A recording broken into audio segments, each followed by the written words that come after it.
Bom, libertários e libertárias e alguns socialistas infiltrados ali, sejam muito bem-vindos ao primeiro simpósio do Instituto Rothbard, que contará com 2 palestras. A minha vai ser sobre os horrores do salário mínimo e a do Cristiano Fiore Chioca vai ser uma aplicação especial dessa teoria geral no caso do Brasil. Ele vai falar sobre os horrores da Era Vargas. Próximo. Então esse é o sumário. Primeiro nós vamos decidir se deve haver ou não um salário mínimo. Vamos tirar nossas conclusões normativas já no começo da palestra. E depois vamos ver as consequências econômicas, as consequências sociais e políticas, e depois ver como que toda essa teoria foi aplicada pelos piores líderes da história. Próximo. Bom, deve haver ou não um salário mínimo? Muita gente vai achar estranho que eu estou colocando essa pergunta e tirando a conclusão normativa no começo. Mas é porque essa decisão normativa deve ser tomada com base na ética. As consequências não importam aqui. Não sei quais são as consequências. O que eu sei é que o salário mínimo é exatamente o que está descrito aqui. Esse cara quer trabalhar para ele aceitou, acordo voluntário, aí chegou esse cara armado e falou, não, vocês não vão. Por quê? Porque eu não quero, acabou. Isso é uma agressão, isso é um assalto a mão armada. Agora eu pergunto, deve existir um assalto a mão armada? Eu acho que não, não importa as consequências. Acabou, essa é a conclusão normativa. Agora vamos ver as consequências econômicas. Né? Próximo. O homenageado de hoje é o economista Murray Rothbard, que nasceu no dia 2 de março de 1926, e estamos comemorando hoje, 3 dias depois, e morreu aos 68 anos em 1995. E ele foi um dos grandes teóricos tanto da escola austríaca de economia quanto da teoria libertária, e ele ainda conseguiu juntar as duas. O que ele falava sobre o salário mínimo? Ele falava isso aqui, é uma medida trágica que gera desemprego e que o nome está errado, não é salário mínimo. Isso aí é uma linguagem política orwelliana. Isso aqui é proibição de contratar pessoas com pouca qualificação. É desemprego compulsório. Então, está proibido você competir em preços no mercado de trabalho. Isso é o nome real do salário mínimo. Mas o George Orwell muito bem explicou que a linguagem política é feita para enganar. É para transformar mentiras em verdades, crimes em alguma coisa de respeito ao salário mínimo. Então, foi isso que aconteceu. Próximo. Agora nós vemos 2 economistas de vertentes completamente diferentes falando mais ou menos a mesma coisa. Um deles é um cara coerente, é o Thomas Sowell, um dos grandes pensadores econômicos, que falou exatamente isso aqui. O salário mínimo real é 0, é o desemprego, é a proibição do pobre trabalhar. E o economista de esquerda, ele é um neo-keynesiano de esquerda, né, o Joseph Stiglitz, ele falou a mesma coisa no livro didático dele, mas ele escreveu uma carta em 2010 clamando para as autoridades para elevar o salário mínimo. Os dois conhecem, só que a direita, os libertários que sejam, são mais coerentes do que a esquerda, né? Falei direita, isso pode te agradar, viu? Na verdade, vocês estão cheios de incoerência. Então, é isso. E o próprio Stiglitz confessou em um livro dele que o salário mínimo não é a forma de lidar com a pobreza. E a pobreza, como dizia Aristófanes, é um dos piores monstros a assolar o planeta Terra. E ele está concordando com esse monstro, então. Próximo. Bom, aqui eu vou fazer uma breve explicação de como funciona o salário mínimo na prática, no básico. Então aqui nós temos a empresa que fabrica máquinas agrícolas, importantíssimas, para baratear os alimentos, do Rick Ricão, o capitalista Mavaldão. E ele tem aqui 3 exemplos de funcionários. A Joaquina se formou ali na SPM, agora está estagiando, ganha R$2.000. Tem o Pafúncio, técnico de TI, e tem esse pobre coitado do Zezinho que não tem qualificação nenhuma, ele não sabe nada, ele não sabe onde ir à frente, ele está precisando sustentar a mãe, o irmão, a mãe está doente. Mas o que ele consegue produzir ali é 500 Dilmas. Mais do que isso, o Rick Ricão não vai contratar ele porque não vale a pena. Acabou. Se o governo colocar um salário mínimo maior do que 500, o que vai acontecer com o Zezinho? Tchau, Zezinho, vai pra rua. Está desempregado. Vamos supor que o governo coloque um salário mínimo de 1.000 Dilmas. O Zezinho está sem emprego. Pode acontecer do Pafúncio, se ele produzir mais do que 1.000, ter o seu salário aumentado. Ah, que bom, Pafúncio. Agora, graças ao desemprego do Zezinho e ao sofrimento da família dele, você teve o seu salário elevado em R$100. Vamos supor que nós fôssemos todos pafuncistas e nossa única preocupação fosse com o bem-estar do Pafúncio. Ou da Joaquina. Afinal, ela pode ter algum encargo trabalhista indexado a esse salário mínimo. Nós vamos ver agora por que isso vai prejudicar também o Pafúncio e também a Joaquina. E também o Rick, que também é gente. Primeira coisa que... a esquerda acha que rico não é gente. Primeira coisa que o salário mínimo faz é isso aqui. O mercado de trabalho é como se fosse uma escada. As pessoas sem qualificação, sem experiência, elas vão entrar no mercado de trabalho e vão adquirir qualificações dentro do emprego, vão adquirir experiência, E o salário mínimo, o que ele faz é exatamente isso, ele corta os primeiros degraus da escada. Não tenho qualificação, não tenho experiência. Primeira coisa é o desemprego. Desemprego de quem? Principalmente dos pouco qualificados, dos pouco produtivos, das pessoas que foram historicamente desfavorecidas, agora para sensibilizar a esquerda, os jovens, as minorias étnicas. Segunda coisa, vai haver um desajuste artificial da oferta e demanda por mão de obra. Por um salário mais alto, artificialmente mais alto, vai ter muita gente ofertando mão de obra, mas o empregador vai demandar menos mão de obra. O que é isso aqui? Falta de oferta e excesso de demanda. Se chama excesso de oferta e falta de demanda. Se chama desemprego. Agora tem um insight que eu tive outro dia aqui, que é o dano intertemporal que a pessoa sofre. Essas pessoas que não vão ser empregadas e não vão poder subir na escada do mercado de trabalho, estão desempregadas.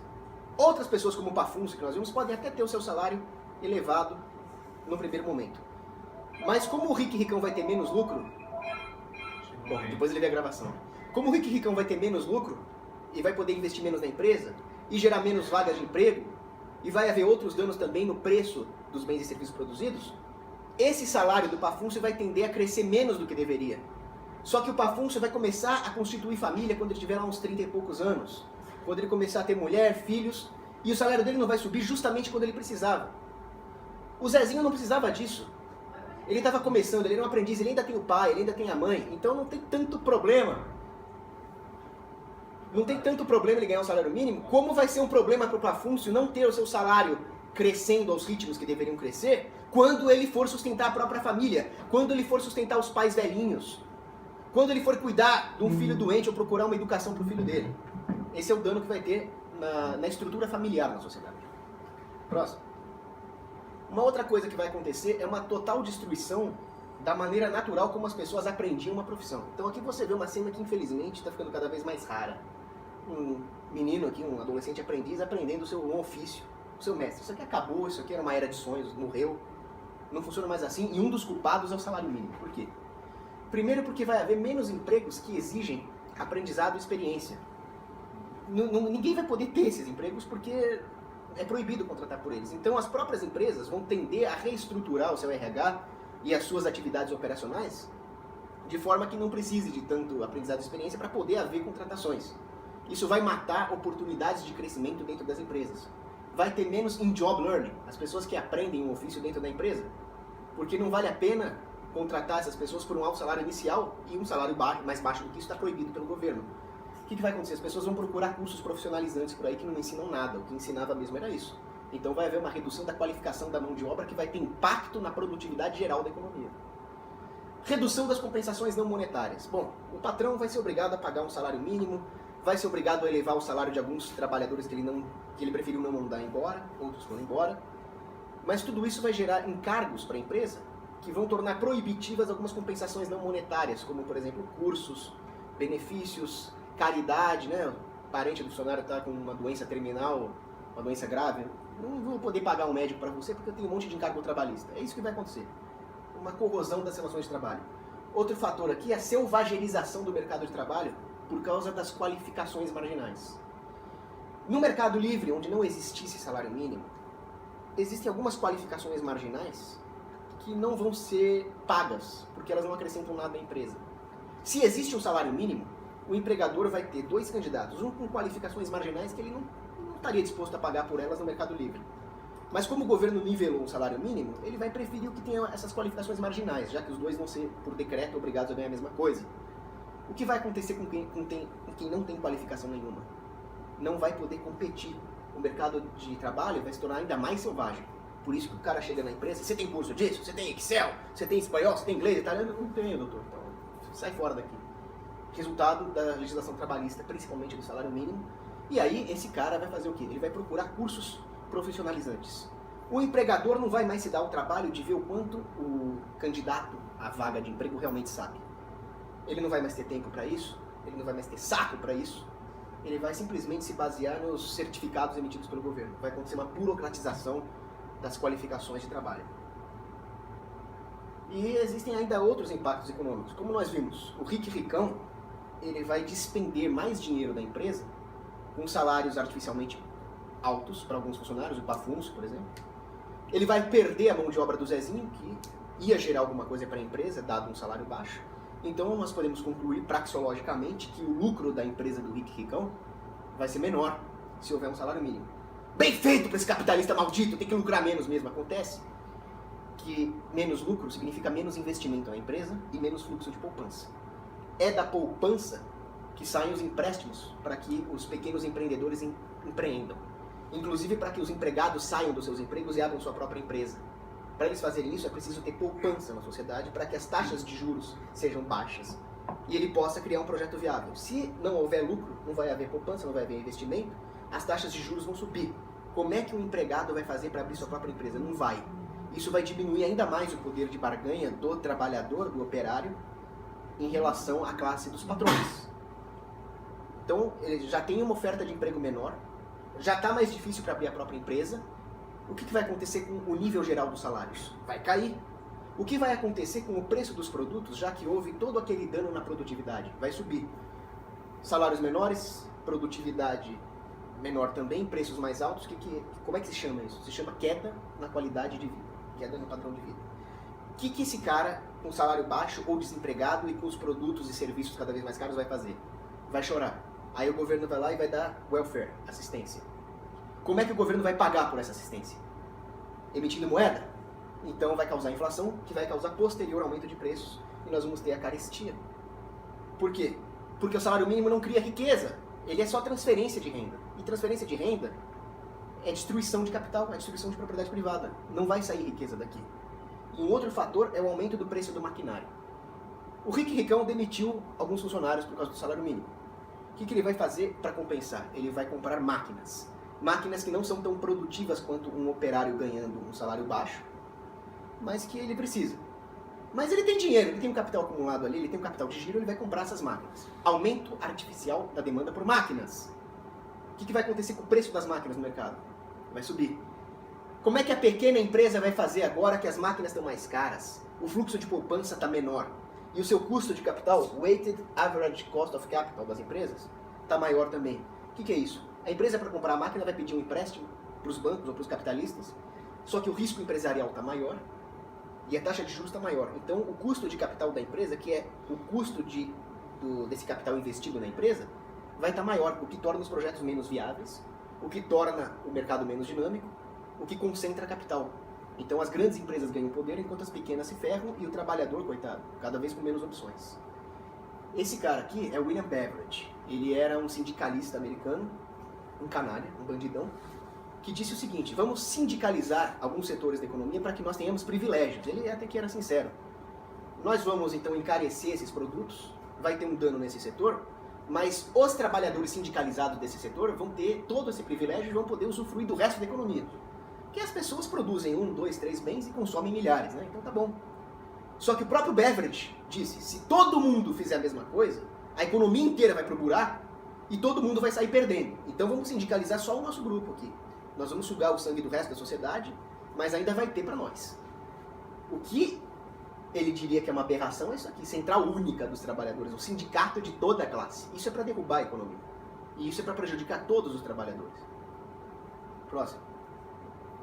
E aqui existem outros encargos que vai se abater sobre o empresário. Por exemplo, alguns encargos trabalhistas, ou até tributários, que vão se abater sobre toda a população, são indexados ao salário mínimo. Nos Estados Unidos, por exemplo, é o Medicare, o Social Security. Quanto maior for o salário mínimo, maior vai ser isso aqui. E a sociedade inteira vai pagar essa conta. A queda geral na produtividade, no padrão de vida, nós já vimos. E tem também o controle e custos de compliance e enforcement. Como é que você vai ver se o cara está pagando mesmo o salário mínimo, se ele está dando migué? Quanto custa o salário dos juízes trabalhistas, dos policiais? Isso tudo custa também e a sociedade inteira paga para isso. E para finalizar, para destruir todas as relações de trabalho, tem os conflitos de agência. O cara sindicalizado está lá protegido pelo salário mínimo. Ele está protegido contra a concorrência que vem de baixo, contra o trabalhador pouco qualificado que ia tirar a vaga dele. Estou protegido, vou fazer corpo mole na empresa. Isso aqui é ruim para todo mundo. Ele vai brigar com o patrão vai brigar com ele e a empresa vai produzir menos. Lembra da inflação que eu falei? Ela vai corroer os salários reais.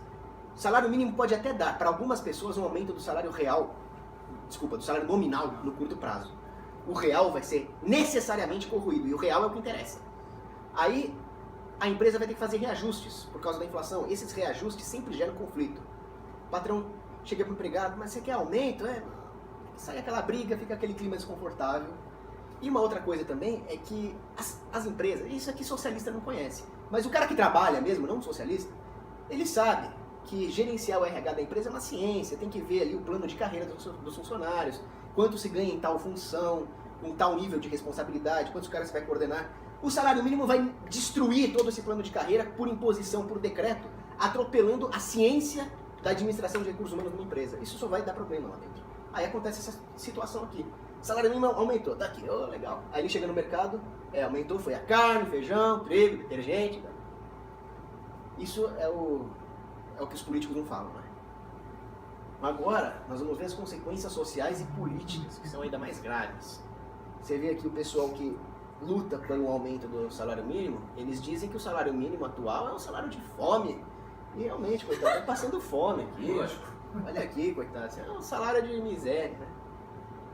Bom, por incrível que pareça, esses marxistas aqui não leram Marx, não sabem o que Marx dizia, e parece que Marx realmente foi deturpado. Deturparam Marx, é verdade. O Marx estava lá escrevendo o Das Kapital dele, quando chegou um tal de cidadão Weston, em 1865, né?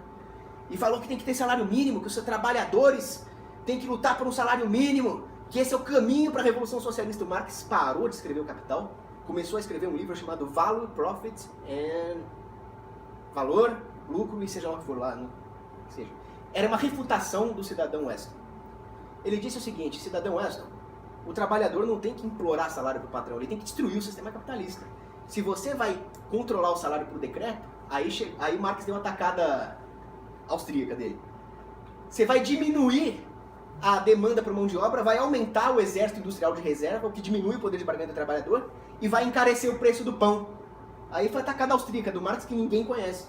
Poxa, até ele tinha alguma coisa para ensinar para esses sindicalistas idiotas de hoje, né? Próximo. Agora as consequências políticas eu acho que conseguem a proeza de ser pior que as consequências econômicas. Primeiro vai haver uma corrosão da família. Porque aquele adolescente que perdeu o emprego, o que ele vai fazer agora? Ele vai ser sustentado pelos pais, ele vai querer algum programa profissionalizante do governo, aquelas coisas de meu primeiro emprego. Isso aqui vai começar a destruir os laços familiares entre pai e filho. Aí o pai vai ficar velho, esse adolescente vai arranjar um emprego ali, ele não vai ter o mesmo dinheiro que ele teria, e nem a mesma disposição psicossocial, para ajudar os pais velhinhos. Porque se não houve uma participação da família, do pai para o filho, por que você acha que vai ter do filho para o pai? Isso vai ser corroído também. Então o primeiro efeito é corroer a família, a rede de sustentação privada. O cara tem um salário mínimo, os parentes vão lá e ajudam com algum projeto que ele tenha. Ou então ele ganha abaixo do salário mínimo, a família vai lá e ajuda. Agora não, agora é tudo na mão do governo. O governo tem um salário mínimo justo e acabou, a família não tem nada com isso. Depois, aquele cara, o Zezinho lá, que foi demitido da empresa, o que ele vai fazer? Ele vai chorar seguro-desemprego. O seguro-desemprego é pago por quem? Por todo mundo.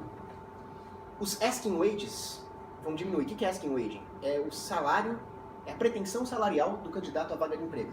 Só que ele está no welfare, ele está no assistencialismo estatal, lembra? Se ele pedir um salário muito alto, ele vai perder o welfare dele. Aí ele vai pedir um salário baixo. O que acontece se os candidatos pedem um salário baixo? Isso reduz o salário em toda a economia. É o contrário do que diz a desculpa esfarrapada do político, que é aumentar o salário da classe operária, né? E aí tem a Seguridade Social também. Afinal, toda essa carestia só vai servir para o governo entrar com a desculpa da Seguridade Social para ajudar os pobrezinhos que ele mesmo ferrou, né? Estudo de caso. Olha o que a inflação, para sustentar todo esse aparato de Estado babá, fez com o salário real das pessoas. Lyndon Johnson aumentou o salário mínimo em 1968. O pessoal começou a ganhar 1,6 dólares por hora, nominal, e usando como referência o valor do dólar em 2014, isso dava 10,75. Bom, veio o Bretton Woods em 71, onde o governo começou a inflacionar a moeda sem lastro nenhum. Ele destruiu a moeda, o dólar foi corrompido. E aí, vamos ver, Barack Obama em 2009 elevou o salário mínimo para 7,25, muito mais do que né? Só que em valores reais de 2014 isso aqui é 7,80. Olha o que aconteceu com o trabalhador. Tá aqui. Próximo. Agora aqui vem as consequências mais graves de todas, né? Primeira coisa, os sindicatos vão começar a agir. É o peleguismo. É o lobby dos sindicatos diante do governo, tanto dos sindicatos operários quanto dos sindicatos patronais. O que é isso aqui? É fascismo. É a atuação do governo, dos sindicatos e das grandes corporações em conjunto. O que vai acontecer? As grandes empresas e os grandes sindicatos patronais vão pressionar o governo com lobby para garantir os seus privilégios, para não ter que pagar tanto salário para os funcionários que estão concorrendo. Ao mesmo tempo, os sindicatos vão se blindar contra a concorrência e vai formar ali um cartelzinho entre esses três agentes, sindicatos, corporações e governo. Eles estão ganhando, mas o resto da sociedade inteira está perdendo. Cria-se então reserva de mercado para esses sanguessugas, para esses canalhas. Rumo ao totalitarismo. Se vai ter menos caridade, se todos aqueles cursos profissionalizantes vão ser regulados, tá aí, tá montado o caminho para a expansão do Estado. A pessoa vai ter aquela mentalidade de, em vez de arranjar um emprego que paga pouco, abaixo do salário mínimo, para se educar, para adquirir experiência e depois investir numa educação mais sofisticada, não, ele vai correr atrás do Estado para dar educação para ele poder entrar nesse mercado de trabalho regulado. Pronto, tá a desculpa perfeita para o Estado expandir a educação pública e regular toda a educação pública ou privada. Fora que as pessoas ficam com aquela mentalidade, olha, eu ganho pouco por culpa do capitalista, o Estado então tem que domar o capitalista e me dar tudo. É aquilo que uma psicóloga americana chamada Jean Twanger falava.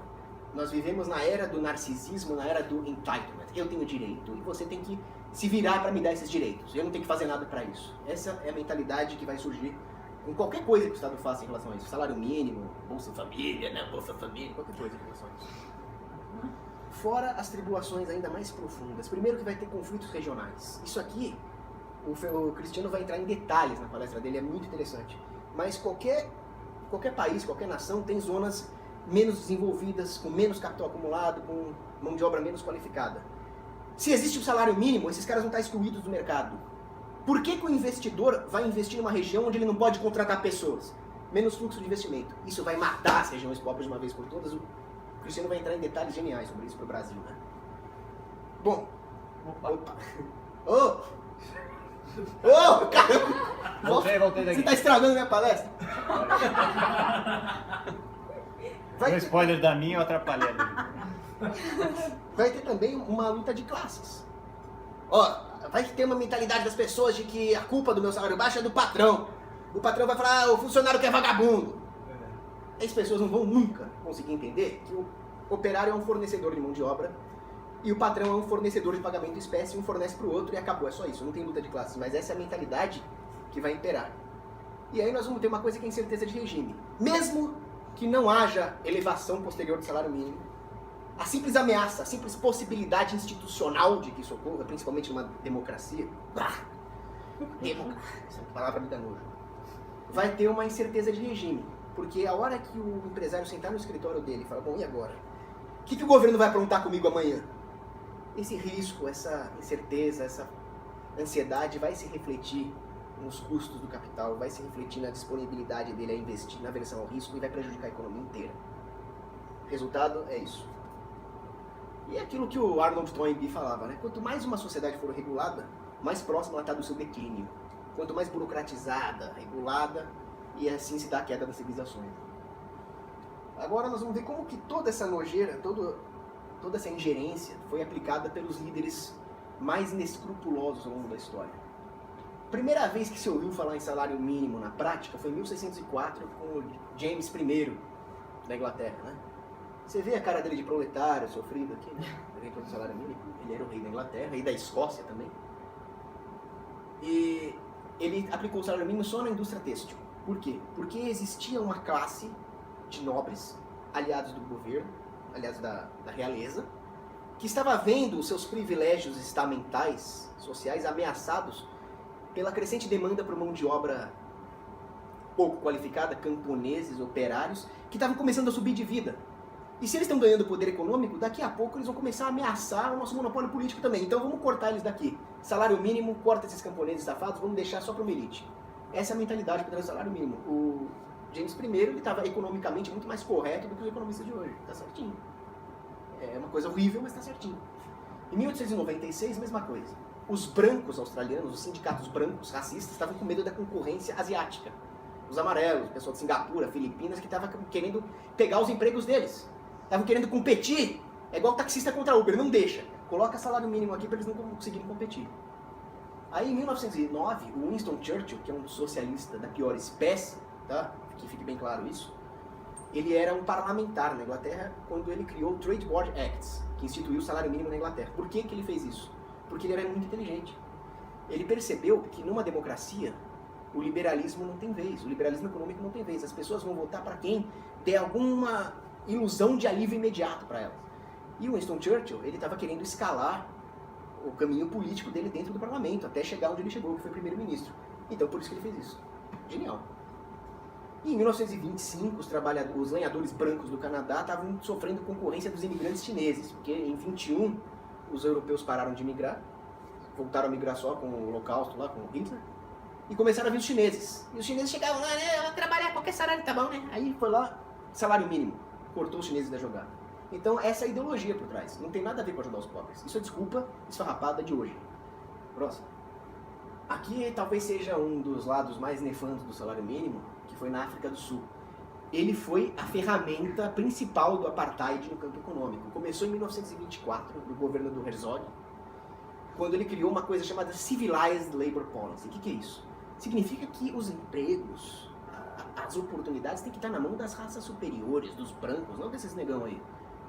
Então, ele, junto com os cartéis patronais e com os sindicatos de branco, criaram o salário mínimo para impedir que os negros subissem de vida. Essa era a ideologia por trás. E aí, os cartéis estavam protegidos de ter que pagar salários cada vez maiores por causa da concorrência, e os sindicatos brancos também estavam protegidos e acomodados. Aconteceu, porém, aquilo que o Beveridge alertava, uma crise da demanda efetiva. Os negros não tinham mais emprego, também não compravam mais os produtos. Começou a ter uma recessãozinha ali. Mas, diante dessa recessão, outras indústrias começaram a contratar os negros e passar por cima da legislação, o que é uma coisa maravilhosa. A corrupção, como dizia o homenageado George Rothbard, é a engrenagem do comércio. Aí, em 1930, como eles eram corruptos e contrariavam a legislação, finalmente a economia conseguiu sair dessa recessão e os negros começaram a prosperar. Mas isso ameaçava o interesse dos racistas sindicalistas brancos. Então, em 1960, na década de 60, o Henry Verwoerd disse: o capitalismo é inimigo das raças puras. O capitalismo é inimigo dos brancos. Salário mínimo, enforcement, polícia, aquele Yellow Melon lá, o caveirão do apartheid, acabou com a brincadeira. E o interessante é que o Mandela, quando ele assumiu o poder, ele disse que o capitalismo é inimigo dos negros. Bom, o capitalismo é inimigo desses safados, todos. Itália é fascista e a Alemanha é nazista. Em 1919, lançaram o Manifesto Fascista, que foi onde apareceu o conceito de salário mínimo na Itália. O cara que escreveu o Manifesto Fascista se chamava Filippo Marinetti, e ele defendia uma tese chamada futurismo. O que era o futurismo? O norte da Itália, Cristiano, tinha que esmagar o sul da Itália, porque eles eram rurais, e aí a Itália tinha que ser modernizada, e toda a riqueza tinha que ser trazida para os centros modernos. Essa era a ideia desse cara. Em 1927 ela foi implantada de fato na Carta del Lavoro do Mussolini. E ele muito bem disse: fascismo devia ser chamado de corporativismo, é a aliança entre o Estado e as grandes corporações. Aí teve um cara, que eu não vou lembrar o nome agora, que ele nasceu na Áustria e ele foi parar na Alemanha. E ele disse, ele criou na Alemanha o conceito de living wage, não de salário mínimo, mas de um salário digno para as pessoas viverem sem o jugo do capitalista explorador. O operário pela primeira vez ia se libertar do jugo do capital e ter um salário digno. Eu esqueci o nome dele, vocês me ajudam a lembrar? O primeiro nome era Adolf, ele tinha um bigodinho. Hitler. Ele escreveu essa carta aí pro general dele. E em 1934 ele criou esse Working Order Act. O que significava isso? Ele queria que dentro das empresas existisse um microcosmos do nazismo, do Terceiro Reich. Então o patrão ia ser um líder fabril e ele ia instituir um espírito de civismo dentro da fábrica e todos iam ganhar um salário digno. Então a fábrica ia ser um microcosmos da política, e aí tem gente que diz que o nazismo era de direita. Meu Deus do céu! Próximo. Estados Unidos. O salário mínimo nos Estados Unidos foi usado como uma ferramenta racista e eugenista. Em 1912, os primeiros defensores do salário mínimo diziam que nós não podemos deixar com que as raças inferiores, pessoas inferiores, aleijados, mulheres, né? Machista pra caramba, tivessem oportunidade de emprego. Então nós temos que ter um salário mínimo para cortar essa galera daí. No início do século XX tinha um cara chamado Samuel Gompers, que foi um dos maiores líderes sindicalistas dos Estados Unidos, isso não é nenhum mérito, que ele dizia: nós não podemos deixar com que as raças puras concorram com raças inferiores, como amarelos, negros, índios, então tem que ter salário mínimo. Aí em 1918 criaram o salário mínimo para as mulheres.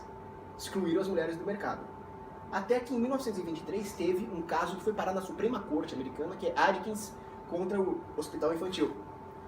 Adkins era uma burocrata maldita do Board of Wages, que ela era responsável por controlar os salários, era uma burocrata.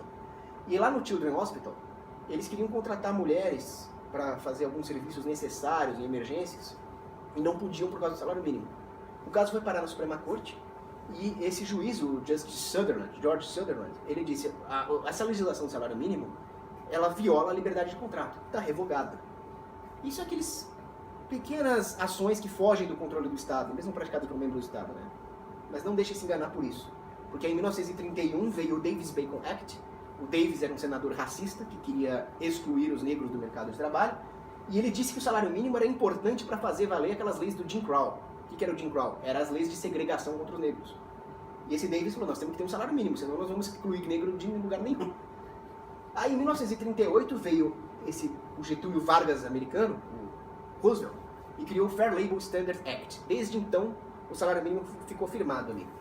Ele não falou nada de eugenia, de racismo. Ele veio com outra desculpa. A desculpa dele era acabar com a Grande Depressão, mas a Grande Depressão só foi acabar em 45 com o fim da Segunda Guerra Mundial, né? Bom, muito tempo se passou, o salário mínimo foi aumentado desde essa época aqui 28 vezes. E agora em 2014, 15, 16, tem mais uma galera aí que quer aumentar o salário mínimo mais do que já está. Quem são eles? São aqueles corporativistas cool, aqueles corporativistas respeitáveis, com opiniões novas, né? Influenciados por caras como Piketty. Um deles, por exemplo, é o CEO do McDonald's. Por que o McDonald's quer fazer isso? Porque tem muito fast food pequeno que está ameaçando a hegemonia do McDonald's. Se tiver salário mínimo, esses pequenos empreendedores não vão conseguir se manter no mercado e o McDonald's vai ficar lá, isolado. Malditos. Isso aqui não é McDonald's, tá? Isso aqui é cantina italiana legítima, não como desgraçados. E por fim, vamos nos voltar a Deus, vamos nos voltar à Bíblia. Está lá em Mateus, capítulo 4, versículos 3 e 4. O tentador aproximou-se de Jesus e disse: se você é filho de Deus, transforma essas pedras em pães. Jesus falou: não. Nem só de pão vive o homem. Nós não podemos transformar pedras em pães. Nem Jesus Cristo se recusou a fazer isso. Então, se você quer o pão, vai lá e semeia o campo. Ara o campo. Colhe. Produza. E tenha fé que a lei de Deus funciona. E coerção estatal não é a lei de Deus. Obrigado pela presença.